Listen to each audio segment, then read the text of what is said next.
My name is Gokul. I'm from Hotwired, and I'm going to be talking more about the engineering notebook. So why would you focus on the engineering notebook? Well, for our team, when we started out in our first year and pretty much the first half of the second year, our engineering notebook was pretty subpar. We didn't put that much time into it. We just, we thought of it as a requirement more than a way to show what we've done throughout the season.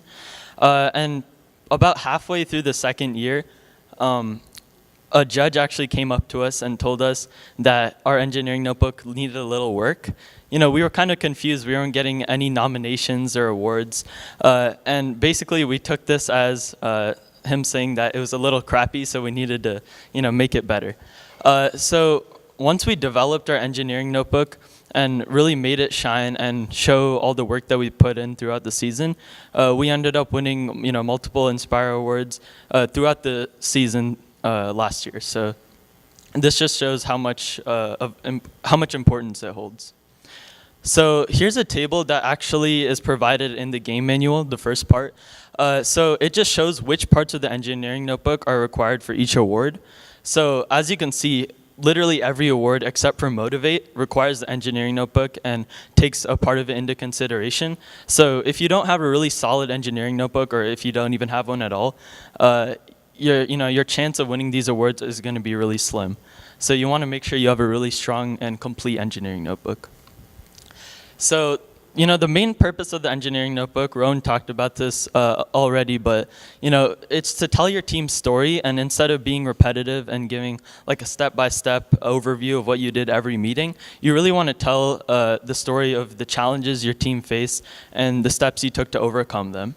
And you can kind of fill in the gaps of your judging presentation because, the judges can ask whatever questions they want to, but the engineering notebook is something you can kind of fully control and make sure, that it's solid before you give it to the judges. So this is the must-haves or the basic requirements of the engineering notebook according to the game manual. So basically, you need to have the team number and name on the cover. You need a summary page, including a basic overview of your season. You need a good body of the engineering notebook, which has multiple sections, including an engineering section, a team section, and a business plan. So this is what our cover page looked like, and right next to you see our summary page. So this excerpt is actually taken from the judge's manual provided by FTC. So this is what the judges will look at to go through your engineering notebook. This is their guidelines. And here it says that the engineering notebook won't even be considered unless you include the team number and name on the cover. So making sure you have these basic requirements is actually pretty crucial because it might end up, all the work you put in might end up being ignored just because of some of these basic requirements. And here you can see our summary page. So the first section on the left is the robot, which basically just gives a highlight of some of the features and components of the robot. And on the right, you have the outreach activities that you do throughout the season. So those two sections will probably be there at the beginning of the season because hopefully you did most of your outreach over the summer. And once you built your robot, you can talk about both of those things.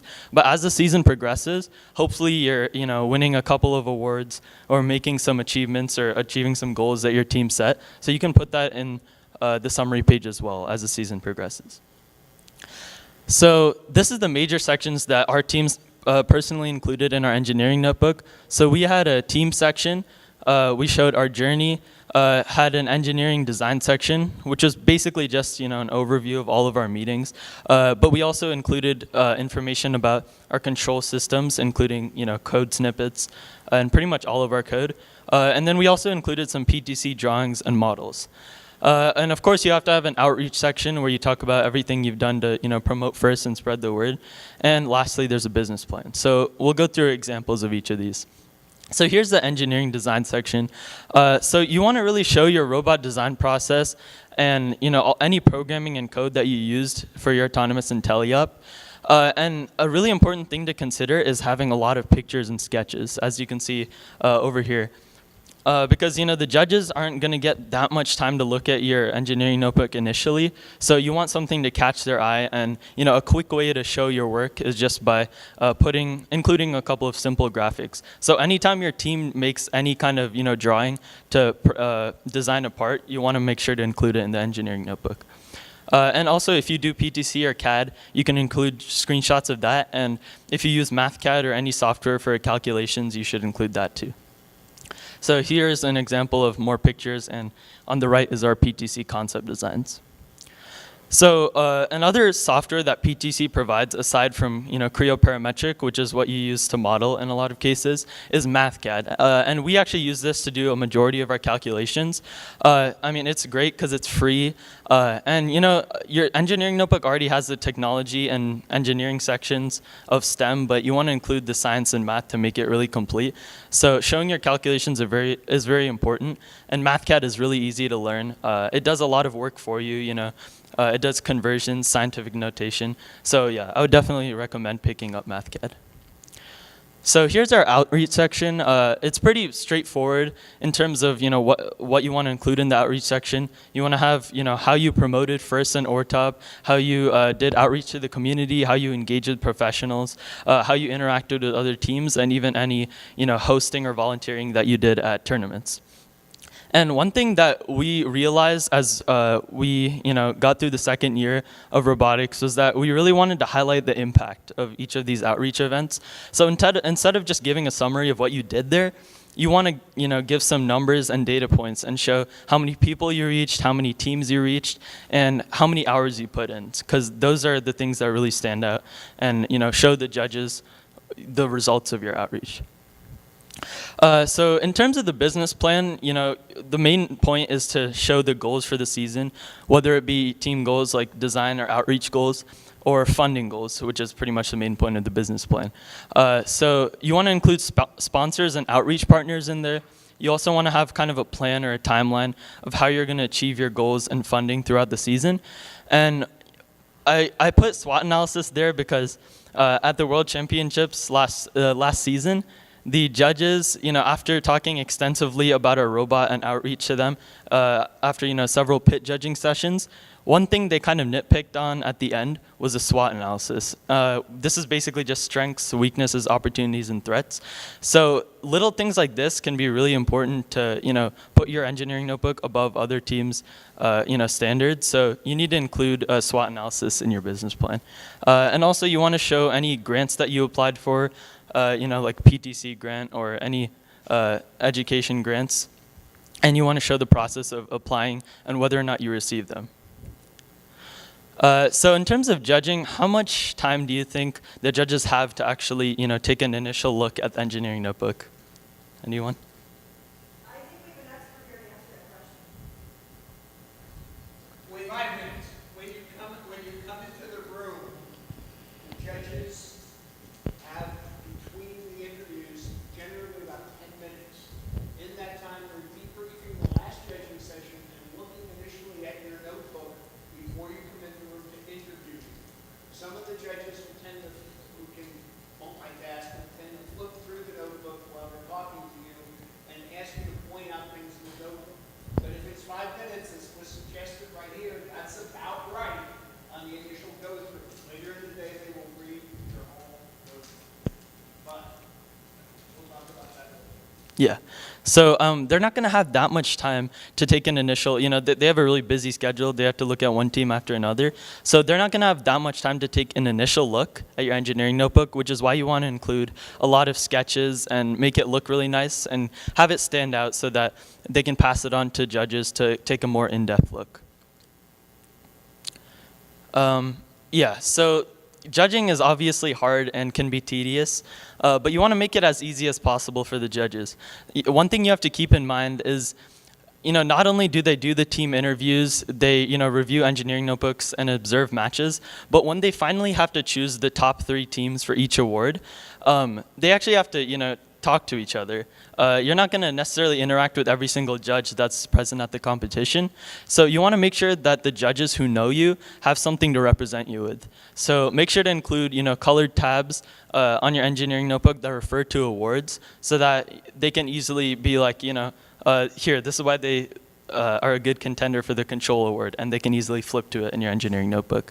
And we also use a handout every year that has a summary of everything that can be judged, basically. So this is also great because they can show the other judges during their roundtable discussion. Gokul was just mentioning, to be considered for the Control Award, you need a Control Award content sheet. And every year, FTC provides one of the example content sheets on their website. So if you just go to like Team Resources, I think is the tab, they'll have the Word document for the content sheet available for you to put your information into. And in this sheet, you're gonna want to put in like the sensors you used in autonomous and teleop, how you use these sensors, what algorithms you used with the sensors, and just in general like your control strategy and different points of the control systems in your robot. The question was, how do we basically put together all the all the entries that people do? So obviously, at the beginning of the season, you're gonna split up into different teams to do different tasks, whether it's relating to the robot or outreach.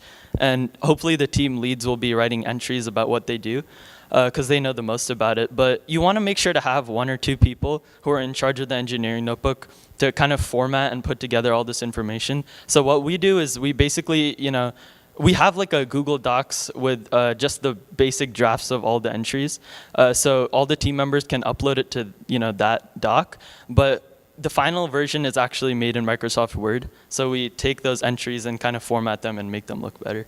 So first of all, we have a handout, which is it's just basically a big laminated handout that we use, not only for judging, but during pit judging and to give to the judges. It just has like some of the data points that I was talking about. It has all our outreach events categorized into several categories, and it has the numbers of teams we reach and the numbers of hours we put in.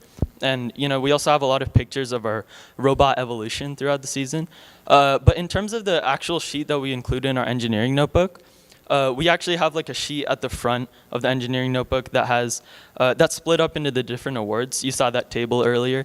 So there's a lot of requirements for each of these awards, and we basically have like color-coded tabs for each of these requirements categorized into the awards. So it just makes it easier for them to look through it. Did you bring your engineering notebook? No. Okay, come here. Okay, so Kathy Sweeter, right here. That's it. As the affiliate partner for Oregon, no, you're not going anywhere, stay right here. As the affiliate partner for the state of Oregon, I cannot emphasize enough the importance of the engineering notebook. This is the one area as teams come in, and it's important that when you show up at the registration desk, you have it ready to turn in, because as soon as you do, we have runners to take it back to the judging rooms so they can have that opportunity to read them. The longer it takes for you to hold on to it and not give it to us is longer time that those judges can't have the opportunity to read your notebook. And I'm going to put Hotwired on the spot for a little bit. In 2013, your first season, what happened? What was your end result? We got to the World Championships, and we had a really strong robot, so we ended up winning the robot competition. Yeah, you were the first winning alliance captain of the winning team at the World Championship. Awesome. What happened in your second year? Let's say at the state championships. What happened there? So at the state championships, I think we were kind of overconfident, and we didn't take everything too seriously in terms of judging. We could have done a lot better, and our engineering notebook, as I talked about, wasn't as strong as it could have been. So our robot had some electrical issues, and in the quarterfinals, we actually ended up getting eliminated. And then at the actual award ceremony, we weren't nominated for a single award. And we basically were, one spot away from qualifying. It was just like, one of those next team, highest ranked not to qualify, blah, blah, blah. And one team ended up not being able to go, so we got a second chance, and we went to Super Regionals. I think it's safe to say, had they had a competent engineering notebook and could have been considered for awards, you could have avoided that unfortunate situation. Yeah. Is that true? Yeah. Okay. So what was the result last year? Did you up your game on that engineering notebook? And what was the final result for your team? So as we went through, we started winning some of the top 3 Inspire awards, and eventually at Worlds we won Inspire. So Won the Inspire Award at World. Okay. There can be no better testimony for a competent and well put together engineering notebook, because that is the key to your success. Thank you very much.